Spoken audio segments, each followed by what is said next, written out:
So welcome guys. स्वागत है आप लोगों का आपके अपने चैनल में जिसका नाम है बायोलॉजी विद डॉक्टर जीवन। सो आज हम एक यूनिट स्टार्ट करने जा रहे हैं। पिछले लेक्चर में हम लोगों ने डिस्कस किया था कि कैसे अब हम लोगों को पूरे साल का प्लान करना है। तो आज हम लोग एक यूनिट स्टार्ट करने जा रहे हैं जिसका नाम है ह्यूमन फिजियोलॉजी। तो बहुत आसान सा यूनिट है। इसमें से कम 8 to 10 क्वेश्चंस आपके बन जाते हैं। 8 to 10 क्वेश्चन इस यूनिट से आपके बन जाते हैं। सो आप लोगों को पूरे अच्छे तरीके से टॉपिक समझना है। और ये जो क्वेश्चंस है ना, ये तो आएंगे ही आएंगे। इजी है पूरा यूनिट। फिर भी अगर आप लोगों को लग रहा होगा थोड़ा बहुत हार्ड है, तो फिर भी आप लोगों को ये टॉपिक पढ़नी है, क्योंकि साले ये जो क्वेश्चंस है ना, आपको छोड़ेंगे नहीं। अगर आज आप लोग छोड़ भी दोगे ना, तो ये क्वेश्चंस आपको एग्जाम पेपर में छोड़ने नहीं वाले। इसलिए ये यूनिट आपको पूरा अच्छे से पढ़ना है, पूरे अच्छे से टॉपिक समझना है। क्लियर? तो आज हम टॉपिक शुरू करने जा रहे हैं। वेरी इंटरेस्टिंग टॉपिक है, बहुत आसान है, इजी है। तो आप लोगों को ये टॉपिक अच्छे से समझना है। इसका नाम है breathing and exchange of gases. Breathing and exchange of gases. Breathing and exchange of gases बहुत इंपॉर्टेंट और बहुत आसान चैप्टर है। इसमें से आप हमारे मिनिमम 2 और मैक्सिमम 3 क्वेश्चंस यहाँ पे बन जाएंगे। तो आप लोगों को ये चैप्टर अच्छे से समझना है और इसमें हम पूरा बेसिक के साथ जाएंगे। ये देखो, आज अगर आप लोग ये टॉपिक छोड़ देंगे, ये चैप्टर आप लोगों को अगर हार्ड जा रहा हो, इसकी वजह से आप अगर छोड़ देंगे तो क्वेश्चन साले आपको छोड़ेंगे नहीं। तो इसलिए आप लोगों को पूरा पढ़ना है। और यहाँ पे अगर पूरा कर लिया तो आप वहां पे क्वेश्चंस के भी बोलेंगे, दम है तो रोक के बता। ओके, तो हम स्टार्ट करते हैं ब्रीदिंग से, जो आप लोग या हम लोग पूरे बचपन हमारे बचपन से करते जा रहे हैं यार, ब्रीदिंग। लेकिन आज ब्रीदिंग क्या है ये समझ ही लेते हैं। ओके, तो चलिए ब्रीदिंग। ब्रीदिंग मीन्स हम इसे वेंटिलेशन भी बोल सकते हैं। हम इसे वेंटिलेशन भी बोल सकते हैं। अब ब्रीदिंग क्या है?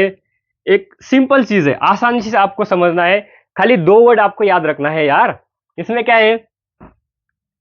एक है इनहेलेशन,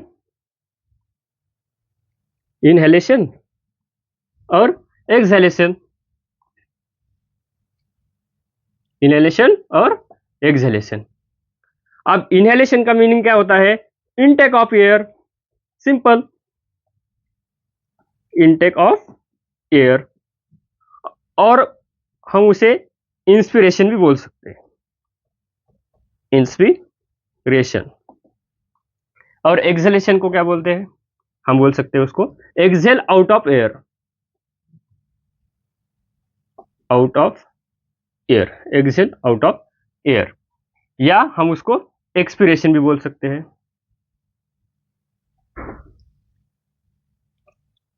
क्लियर? सिंपल चीज है, पूरा आसान है। आप लोगों को खाली 2 वर्ड्स याद रखने हैं, इनहेलेशन एंड एक्सहेलेशन। सांस को अंदर लेना और सांस को बाहर छोड़ना, यानी कि ब्रीथिंग है। क्लियर? एकदम सिंपल है।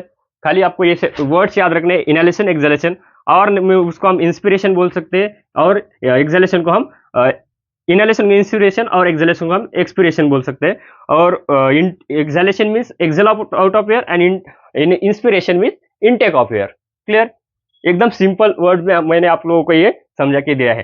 खाली आपको ये याद रखना है। पूरा बेसिक समझा रहे हैं, इसलिए कोई डरने की बात नहीं है। अच्छे से आपको खाली ये समझना है। ओके, चलिए एनसीईआरटी में एक और लाइन दी है, breathing is commonly known as respiration. Breathing is commonly known as respiration.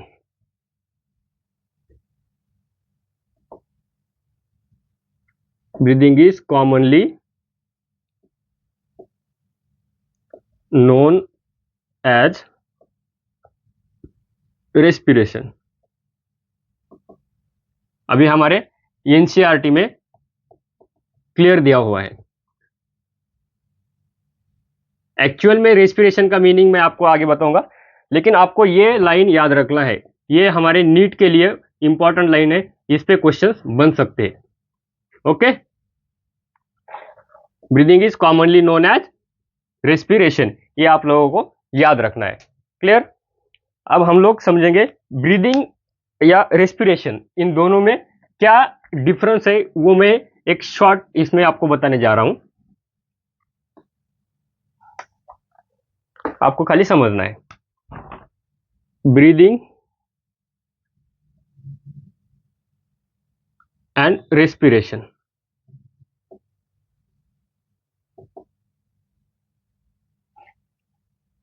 Breathing ये है हमारी एक्स्ट्रा सेलुलर प्रोसेस,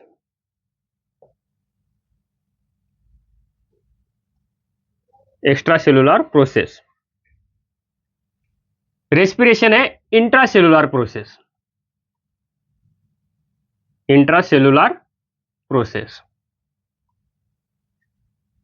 ये है हमारी फिजिकल प्रोसेस, ये क्या है? फिजिकल। और ये है biochemical, biochemical.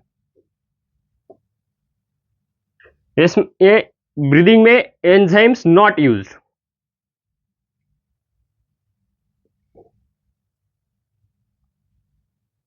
Enzymes not used, और रेस्पिरेशन में एंजाइम्स यूज्ड।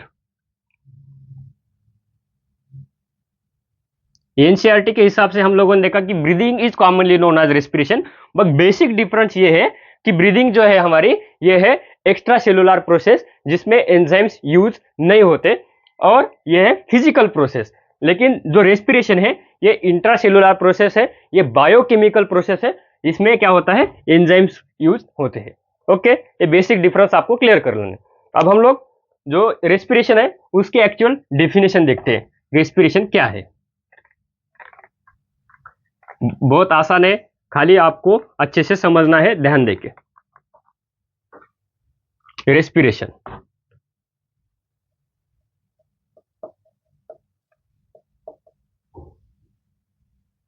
रेस्पिरेशन में क्या होता है?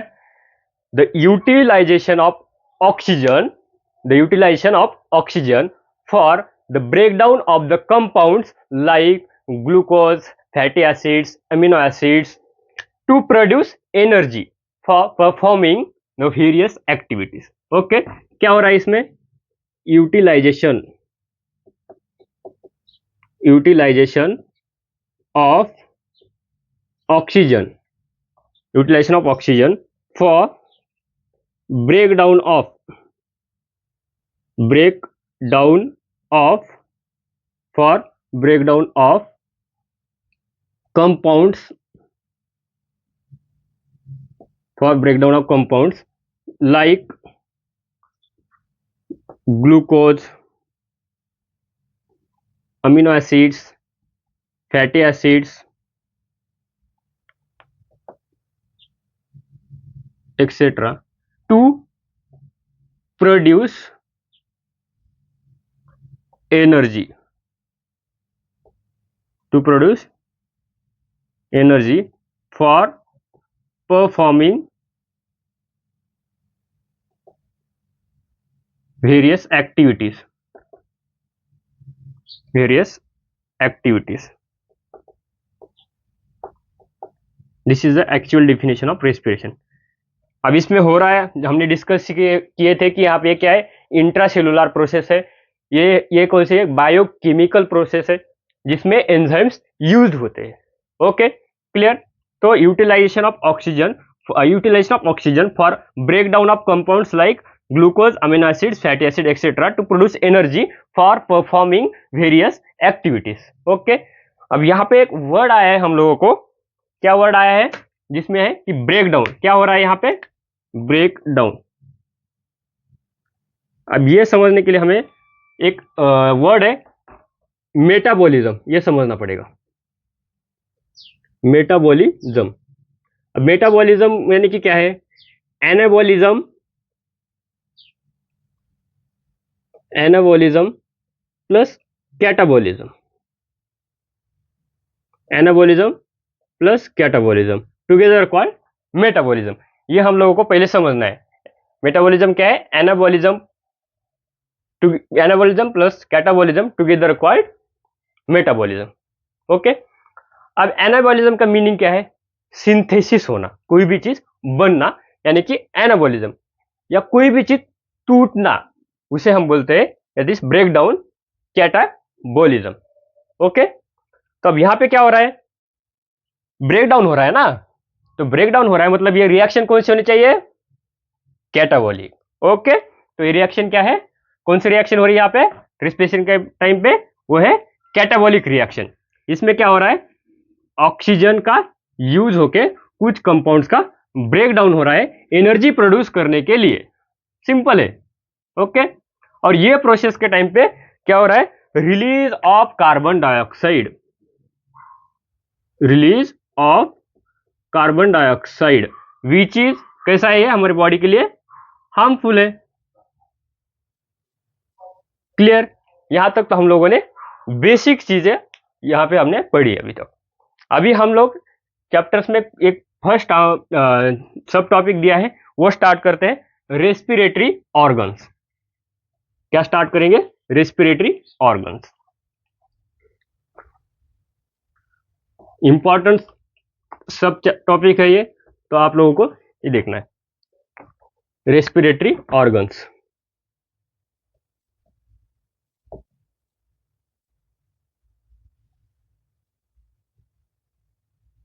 Respiratory organs. अब इसमें क्या है?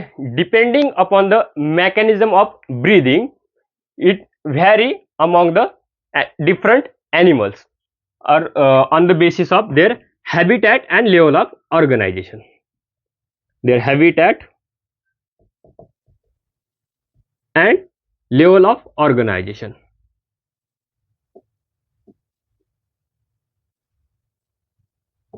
अब लेवल ऑफ ऑर्गेनाइजेशन के बारे में हम डिटेल में पढ़ेंगे किसमें? एनिमल किंगडम में।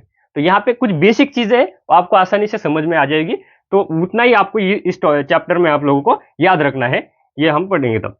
अभी हम देखते हैं हैबिटेट। अब हैबिटेट की वजह से इसमें क्या है ना, कुछ दो चीजें, एक है एक्वेटिक, सेकंड है टेरेस्ट्रियल। Aquatic and terrestrial. अब एक्वेटिक में क्या क्या आते हैं? ये जो एक्वेटिक लोग होते हैं ना, एक्वेटिक में जो भी ऑर्गेनिजम्स रहते हैं, वो बेसिकली यूज करते हैं रेस्पिरेशन के लिए गिल्स का, गिल्स का। अब इसमें कौन कौन से आते हैं? एक्वेटिक आर्थ्रोपॉड्स, एक्वेटिक आर्थ्रोपॉड्स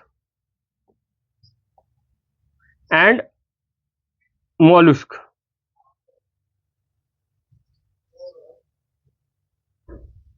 ये भी चीजें आर्थ्रोपॉड के बारे में, मोलुस्क के बारे में हम लोग डिटेल में किस में पढ़ने वाले? एनिमल किंगडम में। तो एक्वेटिक आर्थ्रोपॉड्स एंड मोलुस्क ये क्या यूज करते हैं? गिल्स। फॉर एग्जांपल हम देखेंगे यहाँ पे फिश, फिशेस। ओके। अब यहाँ पे हम आते हैं टेरेस्ट्रियल में। टेरेस्ट्रियल में क्या है? ये है, ये यूज करते हैं, इनके पास होता है the vascularised bag like structure, vascularised bag like structures, जिसे हम बोलते हैं लंग्स या pulmonary respiration. Okay. Different organism में उनके मैकेनिज्म ऑफ ब्रीदिंग के हिसाब से ये जो रेस्पिरेटरी ऑर्गन्स है वो वेरी करते हैं। अब जैसे कि हम लोगों ने देखा है कि on the basis of habitat and level of organisation. अब हैबिटेट के हिसाब से हम देखेंगे कुछ एक्वेटिक है, कुछ टेरेस्ट्रियल है। एक्वेटिक में हमने देखा कि कुछ एक्वेटिक आर्थ्रोपॉड्स हो सकते हैं, मोलस्क हो सकते हैं, ये लोग जो है ना गिल्स का यूज करते हैं। इसमें एक फॉर एग्जाम्पल हमने लिया कि फिशेस। ओके। टेरेस्ट्रियल में हमने देखा ये एक वास्कुलराइज्ड बैग लाइक स्ट्रक्चर्स यूज करते हैं, जिसे हम बोलते हैं लंग, लंग्स। उसके बाद ये, और हम इसे बोल सकते हैं पल्मोनरी रेस्पिरेशन। अब इसके कुछ हम एग्जांपल देखते हैं टेरेस्ट्रियल में।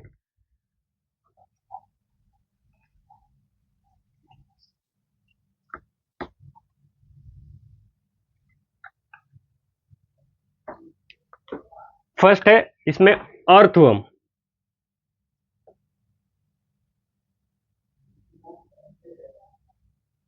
अर्थवर्म यूज करती है मॉइस्ट क्यूटिकल।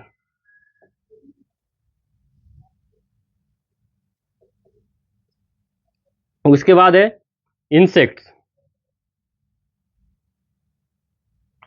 ये इसमें क्या होता है, नेटवर्क ऑफ ट्यूब्स रहते हैं इसमें, नेटवर्क ऑफ ट्यूब्स, इन्हें हम बोलते हैं ट्रैकियल ट्यूब्स, ट्रैकियल ट्यूब्स। उसके बाद रहते हैं एम्फीबियंस।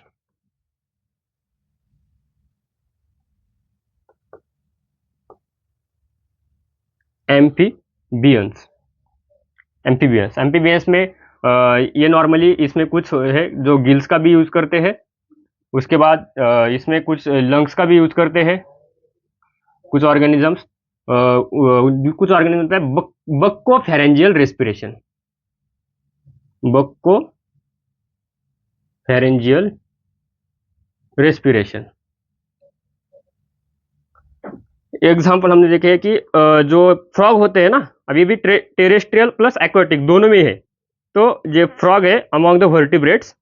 फ्रॉग क्या करते हैं, ये इसमें होता है मॉइस्ट स्किन का यूज करते हैं, मॉइस्ट स्किन, जिसे हम बोलते हैं cutaneous respiration, cutaneous respiration. Okay, ये कुछ एग्जांपल से ये यहाँ पे आपके क्वेश्चंस बन सकते हैं। अर्थवर्म क्या यूज करते हैं, तो वो मॉइस्ट क्यूटिकल यूज करते हैं। इंसेक्ट्स में एक नेटवर्क ऑफ ट्यूब्स रहते हैं, हम उसे ट्रैकियल ट्यूब्स बोलते हैं। एम्फीबियंस बेसिकली गिल्स, लंग्स और बक्को फेरेंजियल रेस्पिरेशन भी रहता है उसमें। और एक एग्जांपल हमने देखा फ्रॉग, ये टेरेस्ट्रियल होकर एक्वेटिक भी रह सकता है या टेरेस्ट्रियल भी रह सकता है, और ये मॉइस्ट स्किन का यूज करता है, तो इसे हम बोलते हैं क्यूटेनियस रेस्पिरेशन। ओके, हमने अभी इससे पहले एक एक्वेटिक जो ये देखे ना हमने, उसमें हैबिटेट में जो एक्वेटिक देखे आर्थ्रोपॉड, साउथ मॉलुस्क, वहां पे जो उन लोगों गिल्स यूज कर रहे हैं, तो उस रेस्पिरेशन को हमने उस रेस्पिरेशन का नाम है ब्रैंकियल रेस्पिरेशन। ये भी आप लोगों को याद रखना है।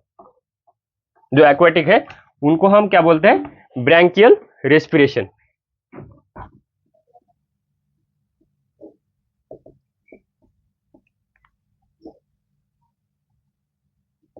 ब्रैंकियल रेस्पिरेशन,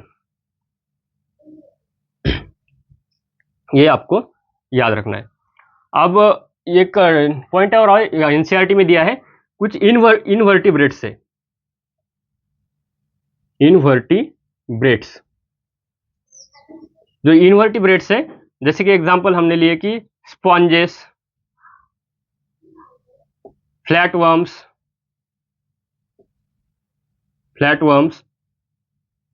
या सिलेंट्रेट्स, सिलेंट्रेट्स। ये जो लोग होते हैं, ये जो ऑर्गेनिजम्स होते हैं, इनमें रेस्पिरेशन कैसा होता है, सिंपल डिफ्यूजन। कैसे, सिंपल डिफ्यूजन। डिफ्यूजन सब लोगों को पता है। डिफ्यूजन में क्या होता है, कोई भी चीज higher concentration to lower concentration की तरफ जाते हैं, इसे हम डिफ्यूजन बोलते हैं। अब इनमें कैसा होता है respiration all across the body by the simple diffusion, किसमें, इन वर्टिब्रेट्स में। क्लियर, यहां तक एकदम आसान चैप्टर है, एकदम पूरी चीजें यहाँ पे आसानी से आपको समझना है, क्योंकि पूरा मैं क्लास में ही आपको क्लियर करके लेना है। ओके, इसके बाद अगले लेक्चर्स में हम ह्यूमन रेस्पिरेटरी सिस्टम के बारे में जानेंगे। तो आप लोगों को अगर पढ़ पाओ घर पे तो पढ़ लेना, अगर नहीं भी पढ़ पाओगे तो हम यहाँ पे डिस्कस तो करने वाले हैं। ओके, तो मिलते हैं अगले लेक्चर्स में। आपको करना बस ये है कि कुछ डाउट्स हो या कुछ कॉन्सेप्ट्स हो, कुछ क्वेरी हो, तो आपको सिर्फ कमेंट बॉक्स में जाके लिख देना है, वो हम अगले लेक्चर्स में क्लियर कर लेंगे। ओके, चलिए मिलते हैं अगले लेक्चर।